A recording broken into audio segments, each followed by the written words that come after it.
Hola amigos y bienvenidos a Apologética con Marta. Esta serie y todos los programas radiales de Apologética con Marta están disponibles visitando mi página en línea apologeticaconmarta.org y yendo al enlace de programas radiales en archivo.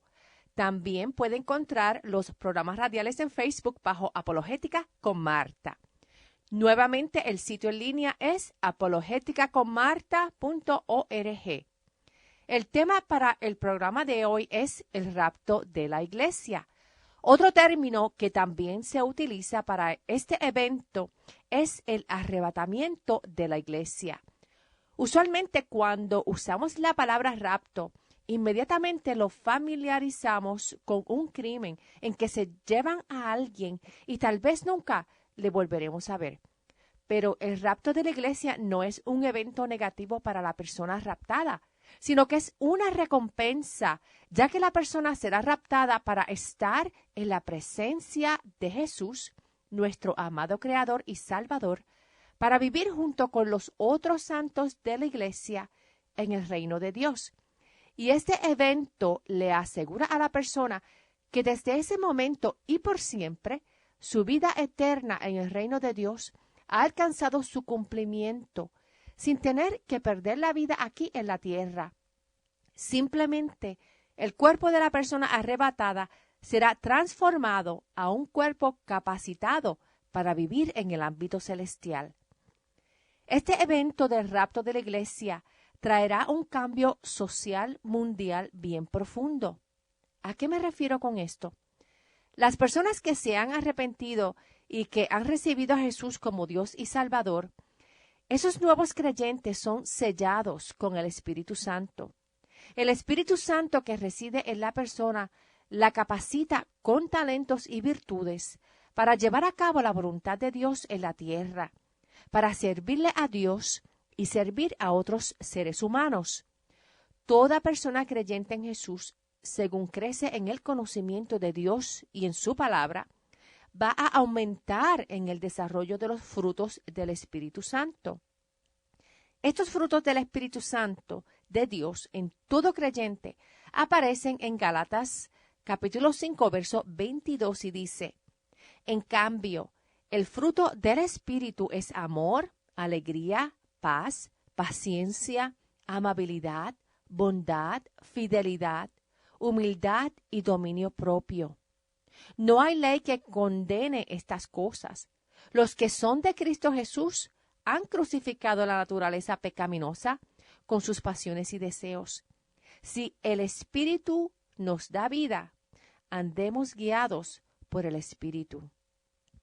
Por lo tanto, si cada creyente es lleno del Espíritu Santo y es capacitado con todas estas virtudes, y cada creyente es arrebatado cuando Jesús regrese en las nubes a recibir a su iglesia, entonces quiere decir que el Espíritu Santo ya no estará en la tierra y que ya el Espíritu Santo ha cumplido con su labor desde que fue enviado a la tierra en el día de Pentecostés.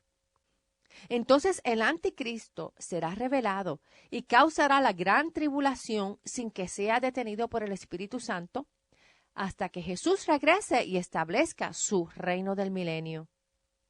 El rapto de la iglesia o el arrebatamiento será ese momento en que Jesús regrese por su iglesia y la sacará de la tierra, se la llevará a su reino y luego de 7 años, cuando pase la tribulación, Jesús regresará con la iglesia a establecer el reino del milenio. Existe un debate intramural en la iglesia sobre cuándo ocurrirá el rapto. Unos creen que el rapto ocurrirá antes de la tribulación, otros creen que ocurrirá en medio de la tribulación y otros creen que ocurrirá al final de la tribulación. La Biblia nos profetiza sobre el rapto futuro, pero también nos documenta raptos que han sucedido en el pasado. En Génesis 5 encontramos que Enoc fue la primera persona raptada y fue trasladada en vida para vivir con Dios. En Génesis 5, versos 21 al 24, leemos lo siguiente.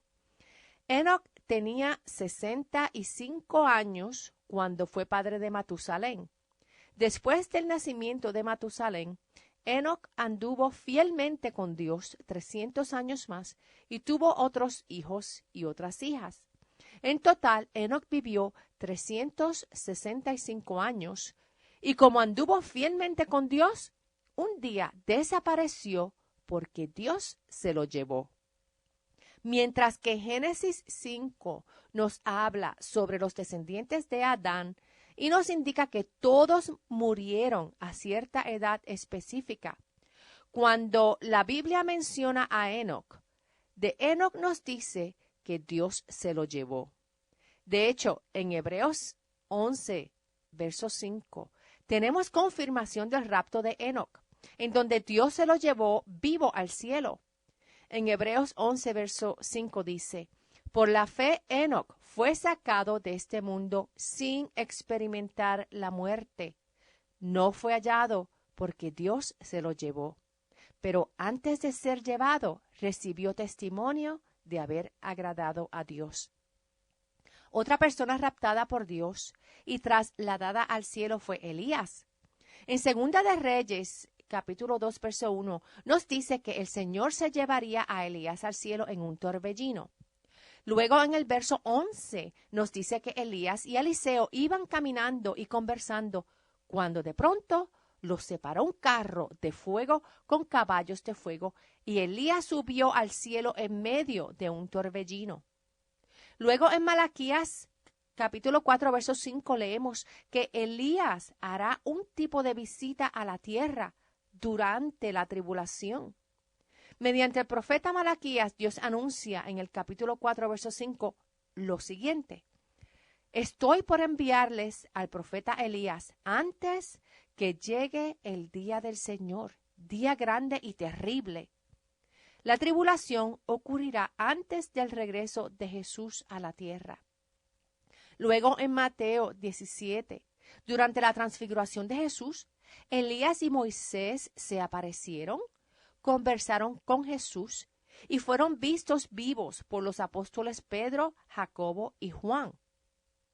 En Hechos, capítulo 1, versos 8 al 11, encontramos la ascensión de Jesús hacia el cielo, luego de su resurrección. Hechos 1 del 8 al 11 dicen que mientras los discípulos miraban a Jesús, Jesús fue llevado a las alturas hasta que una nube lo ocultó de su vista. Ellos se quedaron mirando fijamente al cielo mientras Jesús se alejaba. El traslado del apóstol Felipe es mencionado en Hechos capítulo 8, versos 39 al 40.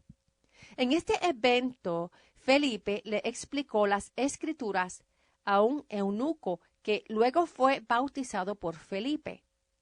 Luego del bautizo, Felipe fue trasladado físicamente en un instante desde un lugar en Judea a otro lugar que hoy se conoce como Gaza. Este es el único evento que conocemos en el cual la persona no es trasladada al cielo, sino que es trasladada de un punto a un punto B en la tierra. En Juan capítulo 14 versos 1 al 3, estos son mis versos favoritos de la Biblia. En estos versos, cuando llegue el día del rapto, Jesús nos indica que Él mismo nos va a recibir. Juan 14 del 1 al 3 nos dicen: no se angustien, confíen en Dios y confíen también en mí. En el hogar de mi Padre hay muchas viviendas. Si no fuera así, ya se lo habría dicho a ustedes. Voy a prepararles un lugar. Y si me voy y se lo preparo, vendré para llevármelos conmigo. Así ustedes estarán donde yo esté. Jesús vendrá para llevarnos con Él antes de la tribulación, y este momento también marcará la primera resurrección de los muertos. Habrá dos grupos de resurrecciones de los muertos, una antes del milenio y la otra después del milenio. Los cristianos en Tesalónica estaban muy tristes, pensando que se habían perdido la resurrección y la vida eterna.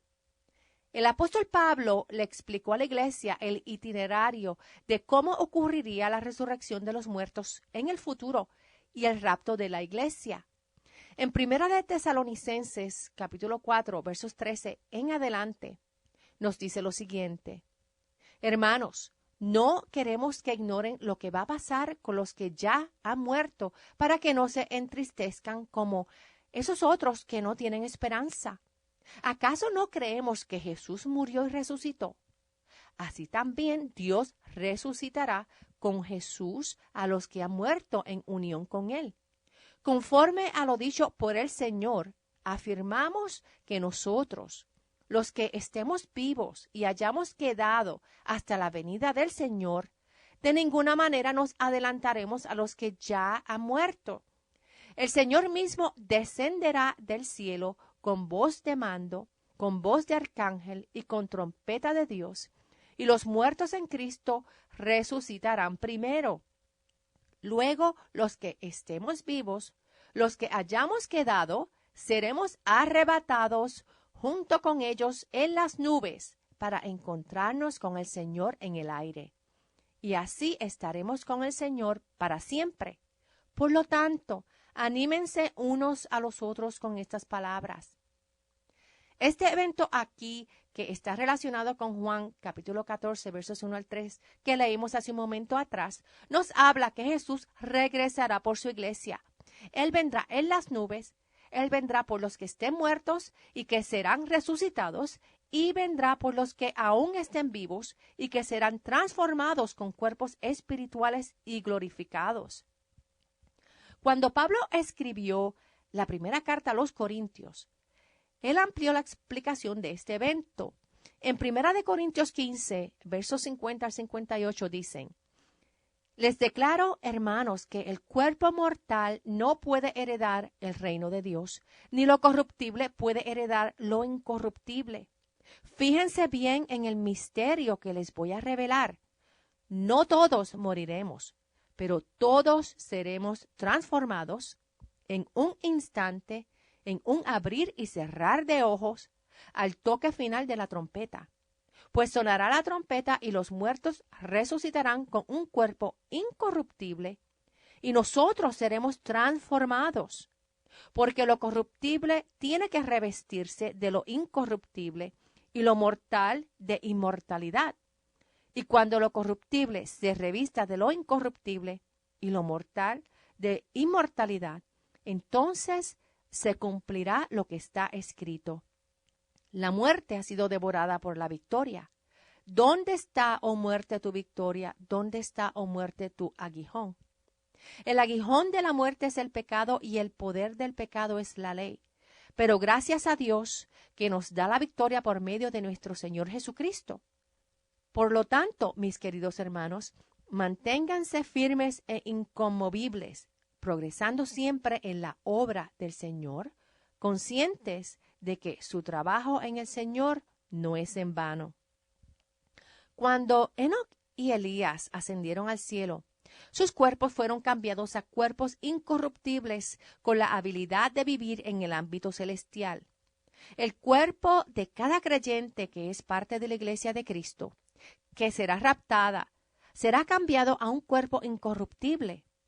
Los cuerpos de aquellos que ya han muerto y están en espíritu en la presencia de Dios en el cielo, recibirán sus cuerpos físicos completamente restaurados y glorificados en esta primera resurrección cuando Jesús venga por su iglesia antes de la tribulación.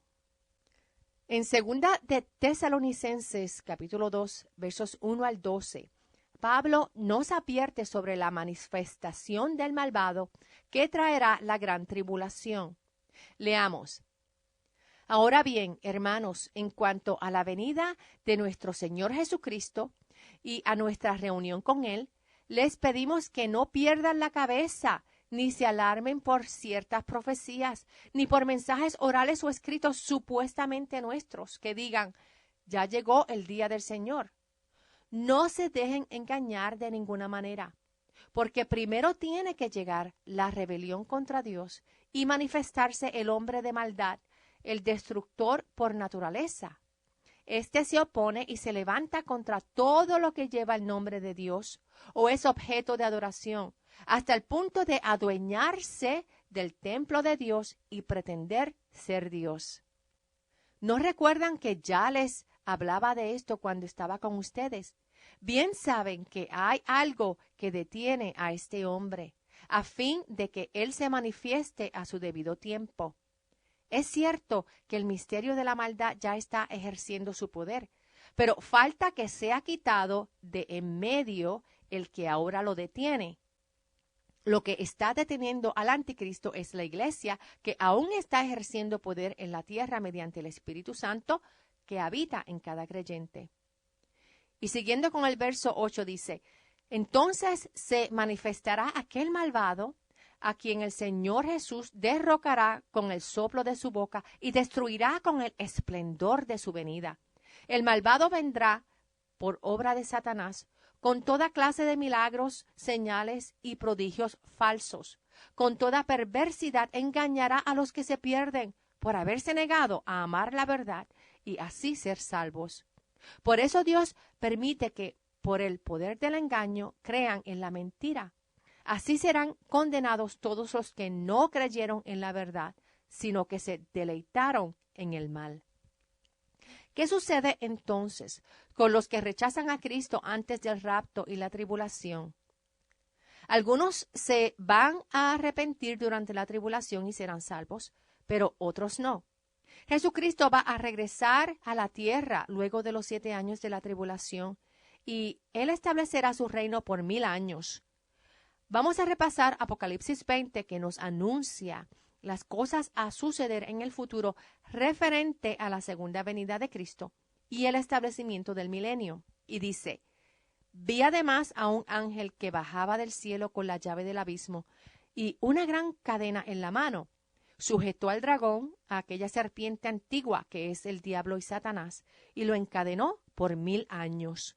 Lo arrojó al abismo, lo encerró y tapó la salida para que no engañara más a las naciones, hasta que se cumplieran los 1000 años. Después habrá de ser soltado por algún tiempo. Entonces vi tronos, donde se sentaron los que recibieron autoridad para juzgar. Vi también las almas de los que habían sido decapitados por causa del testimonio de Jesús y por la palabra de Dios. No habían adorado a la bestia ni a su imagen, ni se habían dejado poner su marca en la frente ni en la mano. Estas son las personas que se arrepintieron y pusieron su fe en Cristo durante la tribulación. Volvieron a vivir y reinaron con Cristo 1000 años. Esta es la primera resurrección.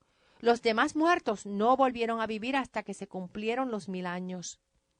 Dichosos y santos los que tienen parte en la primera resurrección. La segunda muerte no tiene poder sobre ellos, sino que serán sacerdotes de Dios y de Cristo y reinarán con Él 1000 años. Algo que notamos es que aparentemente hay 2 grupos que serán resucitados antes del regreso de Cristo para establecer el milenio. El primer grupo sería resucitado durante el arrebatamiento de la iglesia y serían recibidos por Cristo en las nubes, según Juan 14. Y el segundo grupo sería resucitado después de la tribulación y estos son los que se arrepintieron y fueron salvos durante la tribulación y luego perdieron sus vidas, pero luego serían resucitados con el comienzo del reino del milenio. En Apocalipsis 20 continúa diciendo, luego de los 1000 años Satanás será liberado por un corto tiempo y saldrá para engañar a las naciones que están en los 4 ángulos de la tierra, a Gog y a Magog, a fin de reunirlas para la batalla. Su número será como el de las arenas del mar. Marcharán a lo largo y a lo ancho de la tierra y rodearán el campamento del pueblo de Dios, la ciudad que Él ama. Pero caerá fuego del cielo y los consumirá por completo. El diablo que los había engañado será arrojado al lago del fuego y azufre, donde también habrán sido arrojados la bestia y el falso profeta. Allí serán atormentados día y noche por los siglos de los siglos. ¿Para qué sirve que Dios permita que Satanás salga de la prisión y tenga poder de engañar a las naciones luego de los 1000 años. Porque durante el milenio, la tierra será llena de una nueva generación que nacerá durante el milenio y el reino de Jesús. Esta nueva generación va a tener la oportunidad de demostrar libremente si realmente se somete de corazón a seguir a Cristo bajo el dominio y bajo un reino personal, real y físico de Cristo en la tierra, o si aprovecha la primera oportunidad que se les da para rebelarse en contra de Cristo. Aquellos que se rebelan serán expuestos mediante su alianza con Satanás y serán derrotados por Cristo. Luego Cristo llevará a cabo el juicio final que incluye la segunda y última resurrección y establecerá su reino eterno en la tierra. Aquellos que murieron durante el milenio con su fe y obediencia en Cristo resucitarán en la segunda resurrección y recibirán la vida eterna. Los que no aparecen en el libro de la vida eterna serán enviados al infierno con Satanás. En Apocalipsis 20:11 en adelante dice: Luego vi un gran trono blanco y a alguien que estaba sentado en él. De su presencia huyeron la tierra y el cielo sin dejar rastro alguno. Vi también a los muertos, grandes y pequeños, de pie delante del trono. Se abrieron unos libros y luego otro, que es el libro de la vida. Los muertos fueron juzgados según lo que habían hecho, conforme a lo que estaba escrito en los libros. El mar devolvió sus muertos. La muerte y el infierno devolvieron los suyos, y cada uno fue juzgado según lo que había hecho. La muerte y el infierno fueron arrojados al lago de fuego. Este lago de fuego es la segunda muerte. Aquel cuyo nombre no estaba escrito en el libro de la vida era arrojado al lago de fuego. Todos somos libres a elegir nuestro destino. Ese es el regalo de libre albedrío que nos dio nuestro Creador Dios. Si amas a Cristo, todas las promesas de la vida eterna son tuyas, aseguradas por el amor y el sacrificio de Jesús en la cruz para limpiarte y perdonarte de todo pecado y rebelión. Dios te ama infinita y eternamente, y Él te invita a ser parte de ese plan eterno revelado por Él mismo en la Biblia. Está en ti elegir tu futuro. Te invito a que visites mi página en Facebook, Apologética con Marta, y la página en línea apologeticaconmarta.org, en donde puedes encontrar todos los programas radiales en archivo, incluyendo los podcasts de esta serie, tanto por fecha de transmisión como por tema. Y si tienen alguna pregunta o comentario, me pueden llamar al 404-483-4132. Es 404-483-4132. Que Dios los bendiga y hasta el próximo programa. Chao.